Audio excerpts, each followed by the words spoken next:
One of the benefits of using an Android phone is that a lot of them offer a pro video and photo mode built right into the camera.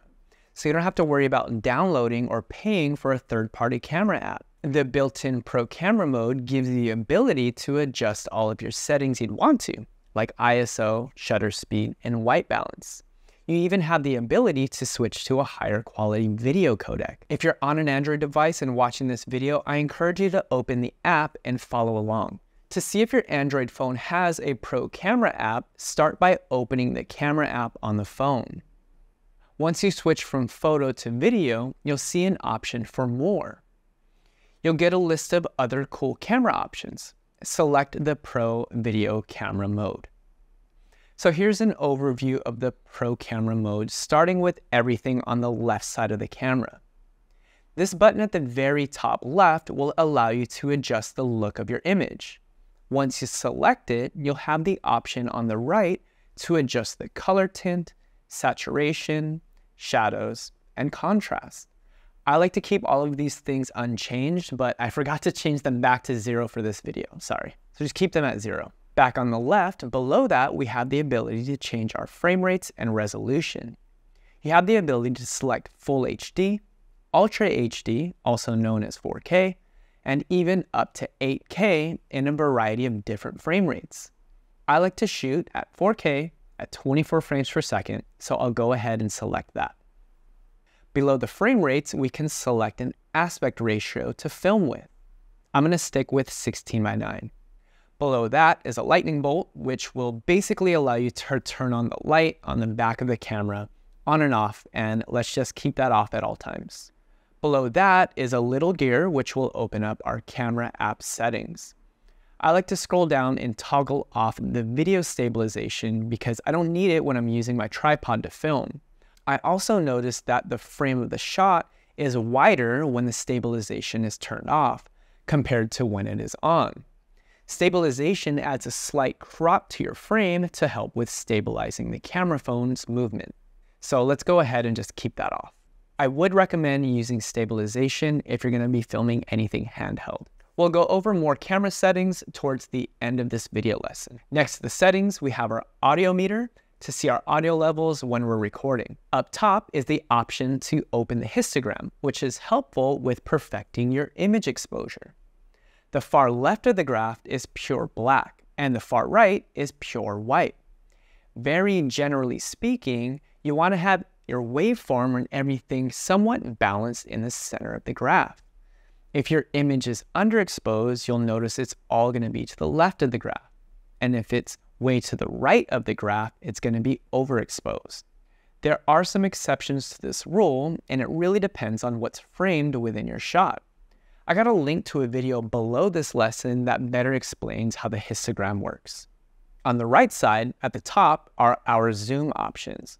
I don't recommend using this to zoom in and out because it's a digital crop on your camera, which is going to create a lower quality image.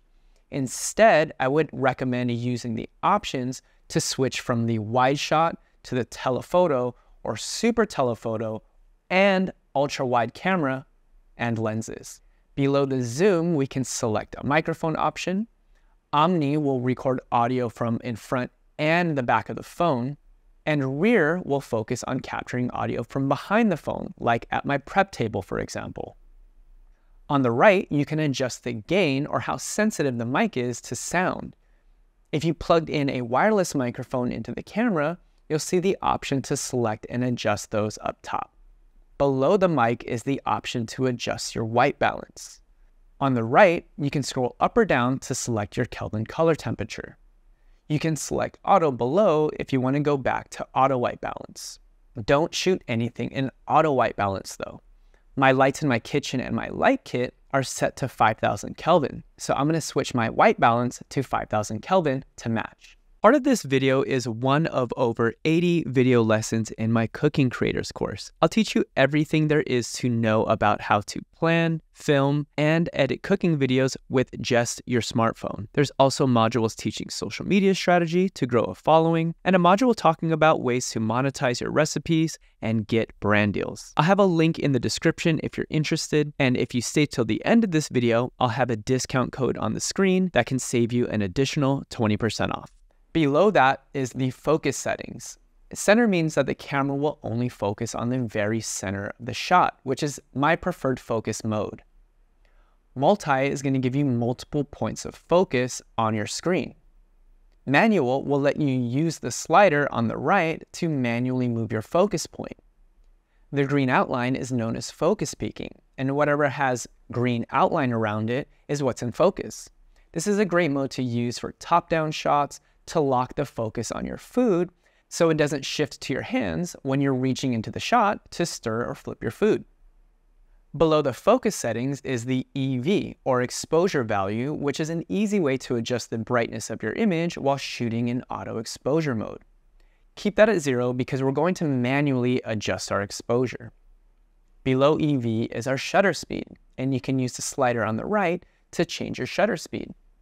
Generally speaking, you don't want your shutter speed to go less than double your frame rate. Below that, we have our ISO, which you can also adjust with the slider on the right. Generally speaking, you want your ISO set to as low as possible. If you hate seeing this menu, don't worry, it goes away once you hit record. You can still adjust your shutter and ISO while it's recording though. If you tap on the screen, the camera will focus where you tapped. And if you tap on the circle that pops up on the screen, you can lock the focus. Now this locks it exactly where it's at and not just in that area of the screen. You can also drag that around the screen to move the focus point. Tap it again to unlock it. Below the record button, you can watch these clips that we previously recorded. Tap on it while it plays and it'll go into full screen. And if you tap on it again, you can see the clips below at the bottom. You can even select the clip by tapping it, and it'll expand the clip so that you can scroll left or right if you want to fast forward or rewind. Let's jump back into the camera settings menu for a few other changes. So I'm going to go into the advanced video options, and I like to switch from high efficiency video to the high bitrate video option.